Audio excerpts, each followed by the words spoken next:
दोस्तों नमस्कार, आप सभी का स्वागत है आपके अपने चैनल गोल्डन पाठशाला में। दोस्तों इस वीडियो में राष्ट्रीय आय एवं योग्यता आधारित छात्रवृत्ति परीक्षा के लिए सामाजिक विज्ञान का रियल पेपर हल करेंगे। प्यारे बच्चों, ये पेपर हमने लिया है उत्तर प्रदेश एनएमएस एग्जाम 2016 की परीक्षा से। सेम इसी पैटर्न पर आधारित आपका 2024 में प्रश्न पत्र आएगा। तो आप सभी लोग वीडियो को लास्ट तक बिना स्किप किए हुए जरूर देखिएगा। एक एक क्वेश्चन आपके लिए बहुत ही महत्वपूर्ण है। जो भी क्वेश्चन आपको नहीं आता है उसको आप अपनी कॉपी पर नोट कर लेंगे। इससे आपका एक शॉर्ट नोट्स तैयार हो जाएगा और आप परीक्षा के टाइम में कम समय में इसको रिवाइज कर पाएंगे। तो आइए शुरू करते हैं वीडियो को और देखते हैं किस प्रकार से क्या आपके प्रश्न पूछे गए थे। हालांकि इस प्रश्न पत्र में आए हुए प्रश्न सभी पढ़ाए हुए हैं। आप अगर 2009 से लेकर 2023 तक की प्लेलिस्ट देखेंगे तो आपको उसमें सारे प्रश्न सॉल्व करे हुए मिल जाएंगे। तो प्यारे बच्चों, सामाजिक विज्ञान के क्वेश्चन जो होते हैं तो 26 नंबर प्रश्न से शुरू होते हैं। तो पहला प्रश्न बच्चों पूछा गया था, अमीर खुसरो किस शासक के दरबारी कवि थे? अमीर खुसरो किस शासक के दरबारी कवि थे? महमूद गजनवी, अलाउद्दीन खिलजी, मोहम्मद बिन तुगलक, फिरोज तुगलक। तो इसका सही आंसर क्या है आप सभी लोग कमेंट सेक्शन में लिखिएगा। इसका बच्चों सही आंसर हो जाएगा अलाउद्दीन खिलजी के दरबारी कवि थे। सेकेंड ऑप्शन आपका सही जवाब हो जाएगा। नेक्स्ट क्वेश्चन है 27 नंबर, 1526 ईस्वी में पानीपत का युद्ध किसके किसके बीच लड़ा गया था? तो ऑप्शन आपके पास है बाबर और इब्राहिम लोदी, इब्राहिम लोदी और राणा सांगा, हुमायूं और शेर शाह सूरी, हुमायूं और नुसरत शाह। तो इसका जो सही आंसर है 1526 में पानीपत का प्रथम युद्ध हुआ था और वो बाबर और इब्राहिम लोदी के बीच हुआ था, जिसमें इब्राहिम लोदी हार गए थे और बाबर की विजय हुई थी। इसके अलावा देखो थर्ड ऑप्शन जो दिया गया है हुमायूं और शेर शाह, इनके मध्य चौसा का युद्ध हुआ था 1539 ईस्वी में। आप इसको ध्यान रखेंगे, जिसमें शेर शाह सूरी की विजय हुई थी और हुमायूं हार गए थे।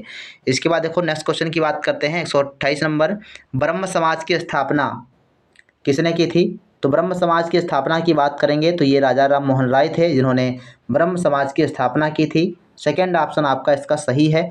आर्य समाज की स्थापना दयानंद सरस्वती ने की थी, आर्य समाज की स्थापना। और स्वामी विवेकानंद ने रामकृष्ण मिशन की स्थापना की थी, तो इसको आप ध्यान रखेंगे। केशव चंद्र सेन इन्होंने जो है प्रार्थना समाज की स्थापना की थी। तो ये सभी जो है काफ़ी इंपॉर्टेंट हैं। इसके अलावा शांति निकेतन की स्थापना रविन्द्रनाथ टैगोर ने की थी। 129 नंबर क्वेश्चन है, प्लासी का युद्ध लड़ा गया था। ऑप्शन है आपके पास 1757, 1789, 1848, 1857। तो प्लासी का युद्ध बच्चों 1757 ईस्वी में सिराजुद्दौला और अंग्रेज़ों के मध्य हुआ था। अंग्रेज़ों की सेना का नेतृत्व तो उस समय रॉबर्ट क्लाइव कर रहे थे और इसको आप ध्यान रखेंगे। इसके अलावा 1857 ईस्वी में प्रथम स्वतंत्रता संग्राम हुआ था। इसके बाद है नेक्स्ट क्वेश्चन 130 नंबर, निम्नलिखित में से कौन सा जोड़ा अशुद्ध है? कौन सा मिलान सही नहीं है आपको बताना है। हर्षचरित्र ये बाणभट्ट इन्होंने लिखा था, सही जवाब है। कालिदास ने अभिज्ञान शाकुंतलम लिखा था, ये भी सही है। कल्हड़ ने राजतरंगिणी लिखा था, ये भी सही है। चंद्रवरदाई ने गीत गोविंद, तो यही आपका गलत है, क्योंकि गीत गोविंद जो है बच्चों ये आपका जयदेव की रचना है। किसकी रचना है? जयदेव की रचना है। और चंद्रवरदाई ने क्या लिखा था? तो पृथ्वीराज रासो, चंद्रवरदाई ने पृथ्वीराज रासो लिखा था और गीत गोविंद जो है जयदेव की रचना है। तो इसलिए ये आपका मिलान नहीं है सही। तो राइट आंसर आपका फोर्थ ऑप्शन हो जाएगा। 131 नंबर क्वेश्चन है, डिस्कवरी ऑफ इंडिया के लेखक हैं? तो डिस्कवरी ऑफ इंडिया ये कई बार क्वेश्चन आ चुका है, जवाहरलाल नेहरू इसका सही जवाब हो जाएगा। इन्होंने डिस्कवरी ऑफ इंडिया लिखा था या भारत की खोज। इसके बाद नेक्स्ट क्वेश्चन 132 नंबर है, ताजमहल का निर्माण किसने करवाया था? तो ताजमहल का निर्माण बच्चों शाहजहां ने करवाया था। थर्ड ऑप्शन आपका सही जवाब हो जाएगा। ताजमहल का निर्माण 1632 में शुरू हुआ और 1652 तक बिल्कुल 20 साल तक ये चला था निर्माण इसका, और ये मुमताज़ महल की याद में बनवाया गया था। तो इसको भी आप ध्यान रखेंगे। अकबर ने कई, जैसे आपका पंचमहल उन्होंने बनवाया था अकबर ने, और आपका बुलंद दरवाजे का निर्माण करवाया था, फतेहपुर सीकरी नाम का नगर बसाया था। और शेर शाह सूरी ने भी बहुत महत्वपूर्ण कार्य किए थे, जैसे इन्होंने सड़कों के किनारे सरायों का निर्माण करवाया था, ग्रांड ट्रंक रोड का निर्माण करवाया था, और सड़कों किनारे जो है कुएँ खुदवाए थे, सरायों का निर्माण करवाया था। तो ये सभी इनके कार्य थे। नेक्स्ट क्वेश्चन की बात करते हैं 133 नंबर, निम्नलिखित में से कौन सा देश सार्क का सदस्य नहीं है? तो सार्क का सदस्य कौन सा नहीं है? पाकिस्तान, नेपाल, जापान, भूटान। तो राइट आंसर हो जाएगा जापान। ये सार्क का सदस्य नहीं है। 134 नंबर, पंचतंत्र के लेखक कौन हैं?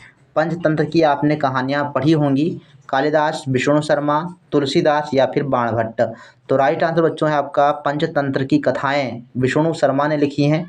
सेकेंड ऑप्शन आपका सही जवाब हो जाएगा। तुलसीदास की रामचरितमानस आपको याद रखनी है, यही अगर पूछेगा तो यही आपका प्रश्न पूछा जा सकता है कि रामचरितमानस किसने लिखा है। नेक्स्ट क्वेश्चन की बात करते हैं। 135 नंबर, बुलंद दरवाज़ा स्थित है।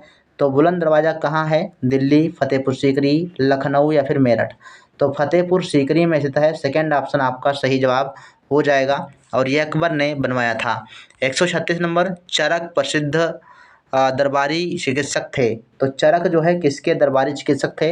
हर्ष के, चंद्रगुप्त मौर्य के, अशोक के या कनिष्क के। तो सही आंसर है बच्चों कनिष्क के जो है दरबारी ये चिकित्सक थे। और कनिष्क की बात करें तो ये बौद्ध धर्म का अनुयायी था। इन्होंने चौथी बौद्ध संगीत का आयोजन भी किया था। तो ये ध्यान रखेंगे कनिष्क के दरबारी चिकित्सक कौन थे? तो चरक थे। 137 नंबर है, माई एक्सपेरिमेंट विथ ट्रुथ के लेखक कौन है? तो माई एक्सपेरिमेंट विथ ट्रुथ के लेखक हैं बच्चों महात्मा गांधी, क्योंकि ये सत्य और अहिंसा के पुजारी थे। तो सत्य यानी ट्रुथ, इससे आप रिलेट करके याद कर सकते हो। ट्रुथ का मतलब क्या है? सत्य है। और सत्य, माई एक्सपेरिमेंट विथ ट्रुथ, मैंने सत्य के साथ क्या किया? एक्सपेरिमेंट किया, खोज की। तो ये महात्मा गांधी की रचना है। थर्ड ऑप्शन आपका सही जवाब हो जाएगा। 138 नंबर लिखा है, श्री अरविंदो आश्रम स्थित है तमिलनाडु, कर्नाटक, रामेश्वरम, पुडुचेरी। सही आंसर है फोर्थ ऑप्शन, पुडुचेरी में स्थित है अरविंदो आश्रम। 139 नंबर है, महाबलीपुरम के रथ मंदिरों का निर्माण करवाया था। तो पल्लव शासकों ने, राष्ट्रकूटों ने, चोल शासकों ने या फिर चालुक्यों ने। सही आंसर है पल्लव शासकों ने जो है महाबलीपुरम के रथ मंदिर का निर्माण करवाया था। फर्स्ट ऑप्शन सही जवाब हो जाएगा। 40 नंबर क्वेश्चन है, अंतर्राष्ट्रीय न्यायालय कहाँ स्थित है? पेरिस, लंदन, वाशिंगटन या फिर हेग। ये क्वेश्चन हमने पहले ही आपको बताया है। अंतर्राष्ट्रीय न्यायालय का मुख्यालय बच्चों हेग में है और हेग आपका नीदरलैंड में पड़ता है। कहाँ पर है? तो नीदरलैंड में। नेक्स्ट क्वेश्चन की बात करते हैं। 141 नंबर है, भारत में प्रचलित शासन प्रणाली स्थापित है। तो भारत में जो संसदीय शासन प्रणाली है इसमें आपका फर्स्ट ऑप्शन सही जवाब हो जाएगा। इसके बाद 42 नंबर क्वेश्चन है, भारत में केंद्रीय मंत्रिपरिषद सामूहिक रूप से उत्तरदायी होती है। ये किसके प्रति उत्तरदायी है? राज्यसभा, लोकसभा, राष्ट्रपति के प्रति या लोकसभा अध्यक्ष के प्रति। तो पूरी ओवरऑल जो केंद्रीय मंत्रिपरिषद है वो लोकसभा के प्रति उत्तरदायी होती है। सेकेंड ऑप्शन आपका सही जवाब हो जाएगा। 143 नंबर क्वेश्चन है, पंचशील का सिद्धांत संबंधित है। तो पंचशील का सिद्धांत आप लोगों ने पहले भी पढ़ा होगा, Jawaharlal Nehru, Rajiv Gandhi, doctor B R Ambedkar, APJ Abdul Kalam. तो पंचशील का सिद्धांत पंडित जवाहरलाल नेहरू से संबंधित है और इन्होंने जो है पंचशील के सिद्धांत दिए थे और इन्हीं पंचशील सिद्धांतों के आधार पर भारत और चाइना के बीच समझौता हुआ था। 144 नंबर क्वेश्चन है, राज्य के नीति निर्देशक तत्व किस देश से ग्रहण किए गए हैं? तो राज्य के नीति निर्देशक तत्व बच्चों आयरलैंड के संविधान से लिए गए हैं। फोर्थ ऑप्शन सही जवाब हो जाएगा। कनाडा के संविधान से ध्यान रखेंगे, संघीय व्यवस्था ली गई है कनाडा के संविधान से। इसके अलावा रूस के संविधान से क्या लिया गया है? तो रूस के संविधान से मौलिक कर्तव्य लिए गए हैं। और मौलिक अधिकार की बात करें तो अमेरिका के संविधान से मौलिक अधिकार लिए गए हैं। नेक्स्ट क्वेश्चन की बात करते हैं। 45 नंबर है, भारतीय संविधान का कौन सा भाग मौलिक अधिकारों का उल्लेख करता है? तो मौलिक अधिकारों का जो उल्लेख है वो भाग 3 में दिया गया है। थर्ड ऑप्शन आपका सही जवाब हो जाएगा। भाग 4 में आपके जो नीति निर्देशक तत्व हैं उनको रखा गया है। नेक्स्ट क्वेश्चन की बात करते हैं। 46 नंबर क्वेश्चन, राज्यसभा का सभापति होता है। तो राज्यसभा का सभापति कौन होता है? राष्ट्रपति, अध्यक्ष, प्रधानमंत्री, उपराष्ट्रपति। तो राज्यसभा का जो सभापति होता है वो उपराष्ट्रपति होता है। और उपराष्ट्रपति वर्तमान में कौन है? ये कमेंट सेक्शन में आप लोग लिखिएगा। 147 नंबर क्वेश्चन है, भारत का राष्ट्रीय पुष्प कौन सा है? गुलाब, कमल, लिली, सूरजमुखी। तो कमल इज द राइट आंसर। कमल आपका भारत का राष्ट्रीय पुष्प है। अगर उत्तर प्रदेश की बात करेंगे तो यूपी का जो राजकीय पुष्प है वो पलाश होता है, जिसको पलाश के अलावा टेसू भी कहा जाता है। भारतीय संसद के घटक हैं लोकसभा और राष्ट्रपति, राज्यसभा और लोकसभा, राष्ट्रपति, राज्यसभा और लोकसभा। तो 148 का राइट आंसर है फोर्थ ऑप्शन, राष्ट्रपति, राज्यसभा और लोकसभा ये भारतीय संसद के घटक होते हैं। 149 नंबर प्रश्न है, भारत में संघ सूची में कौन सा विषय सम्मिलित नहीं है? तो कौन सा विषय है जो भारत के संघ सूची में शामिल नहीं किया गया? शिक्षा, रेलवे, सुरक्षा या फिर बैंक? तो इसका जो सही आंसर है फर्स्ट ऑप्शन शिक्षा। ये समवर्ती सूची का विषय होता है, समवर्ती सूची का विषय होता है। और समवर्ती सूची में बात करें तो 47 विषय समवर्ती सूची में शामिल किए गए हैं। और राज्य सूची की बात करेंगे तो राज्य सूची के अंतर्गत आपके 66 विषय को सम्मिलित किया गया है। और केंद्र सूची में बात करें तो केंद्र सूची में आपके 97 विषय को लिया गया है। तो ये आप ध्यान रखेंगे, रेलवे, सुरक्षा, बैंक ये सभी आपके केंद्र सूची के विषय होते हैं, लेकिन शिक्षा समवर्ती सूची का विषय है। 150 नंबर, सुरक्षा परिषद के अस्थायी सदस्यों की संख्या कितनी है? तो संयुक्त राष्ट्र संघ की सुरक्षा परिषद में कुल सदस्यों की संख्या 15 है, जिसमें 5 सदस्य जो हैं वो स्थायी हैं और 10 सदस्य जो हैं वो अस्थायी हैं। ध्यान रखिएगा, थर्ड ऑप्शन इसका सही जवाब हो जाएगा। 51 नंबर क्वेश्चन है, रेगिस्तान का जहाज कहा जाता है? तो रेगिस्तान का जहाज किसको कहते हैं? ऊंट, घोड़ा, हाथी, गधा? तो ऊंट को रेगिस्तान का जहाज कहा जाता है। फर्स्ट ऑप्शन आपका सही जवाब हो जाएगा। 152 नंबर क्वेश्चन है, सबसे छोटा महाद्वीप कौन सा है? Asia, Australia, Antarctica, Europe? तो सबसे छोटा महाद्वीप की बात करेंगे तो ये ऑस्ट्रेलिया महाद्वीप है और एक देश भी है। तो क्वेश्चन आपसे पूछता है कि ऐसा कौन सा महाद्वीप है जो एक देश भी है? तो वो ऑस्ट्रेलिया महाद्वीप है। सबसे बड़ा महाद्वीप की बात करेंगे तो एशिया महाद्वीप सबसे बड़ा महाद्वीप है, इसको भी आप ध्यान रखेंगे। 153 नंबर, सूर्य के सबसे नज़दीक ग्रह कौन सा है? तो सूर्य के सबसे नज़दीक ग्रह बुध ग्रह है। फर्स्ट ऑप्शन आपका सही है। सबसे दूर ग्रह की बात करेंगे तो वरुण आपका सबसे दूर ग्रह है। सबसे भारी ग्रह की बात करेंगे तो बृहस्पति हो जाएगा। तो ये सब चीज़ें आपको ध्यान रखनी है। 154 नंबर प्रश्न है, प्रसिद्ध गिर वन स्थित है? तो गिर कहाँ पर है आप ध्यान रखेंगे, गिर को गुजरात से जोड़ दीजिए। फर्स्ट ऑप्शन आपका सही है, गिर में भी गा और गुजरात में भी गा। तो गिर गुजरात में स्थित है, गिर राष्ट्रीय उद्यान है, गिर वन गुजरात में स्थित है। इसके बाद है नेक्स्ट क्वेश्चन 55 नंबर, सबसे चमकीला ग्रह कौन सा है? बृहस्पति, मंगल, शुक्र या फिर बुध? तो सबसे चमकीला ग्रह शुक्र ग्रह को कहते हैं। पृथ्वी की बहन, भोर का तारा, सांझ का तारा, सबसे चमकीला ग्रह, ये सभी शुक्र ग्रह के उपनाम होते हैं। इसमें आपका थर्ड ऑप्शन सही हो जाएगा। जायद की फसल है मक्का, सोयाबीन, तरबूज, जूट? तो जायद की फसल की बात करेंगे तो ये इसका जो राइट आंसर हो जाएगा तरबूज, इसका जो सही आंसर है थर्ड ऑप्शन आपका सही हो जाएगा। जो जायद की फसल है तरबूज होती है, थर्ड ऑप्शन सही है।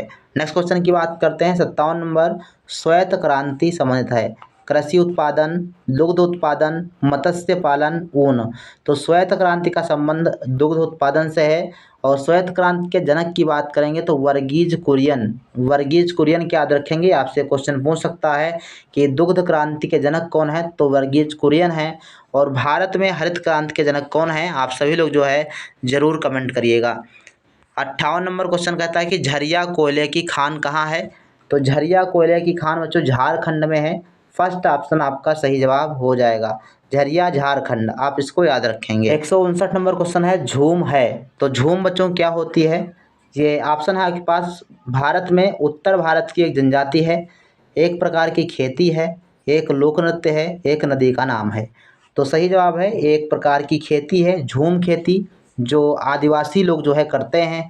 या यूँ कह लें कि एक झूम खेती ऐसी खेती है जहाँ पर लोग एक साथ बहुत सारे जंगल को काट करके खेती करते हैं और कुछ समय तक उसमें जब तक पैदावार रहती है उसमें फसलें उगाई जाती हैं और उसके बाद फिर से छोड़कर वो चले जाते हैं दूसरे स्थानों पर, फिर से जंगल काट करके खेती करते हैं।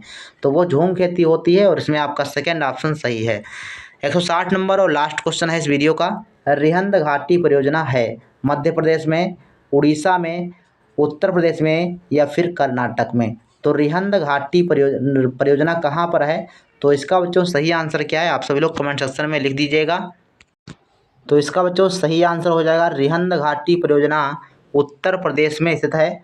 तो थर्ड ऑप्शन आपका सही जवाब हो जाएगा। तो ये रहे बच्चों आपके 35 प्रश्न जो संबंधित थे सामाजिक विज्ञान से और ये 2016 की परीक्षा में आए हुए प्रश्न थे। तो जो भी क्वेश्चन आपको इसमें से नहीं आता है उसको आप कॉपी पर नोट जरूर कर लेंगे। याद कर लीजिए, काफ़ी इंपॉर्टेंट क्वेश्चन है। आपकी परीक्षा में प्रीवियस ईयर क्वेश्चन पेपर से हूबहू प्रश्न पत्र में प्रश्न आते हैं, तो आप सभी लोग जो है इसको ध्यान में रखते हुए सभी क्वेश्चन को अच्छे से सॉल्व करें। इसके अलावा बहुत सारी वीडियो जो आपके 2009 से लेकर 2023 तक के प्रश्नों को सॉल्व करा के हमने एक प्लेलिस्ट में बना दिया है, उसको भी आप देखें। एक एक क्वेश्चन को, एक एक वीडियो को अच्छे से देखने का प्रयास करें। मिलते हैं नेक्स्ट वीडियो में, तब तक के लिए धन्यवाद। जय हिंद, वंदे मातरम।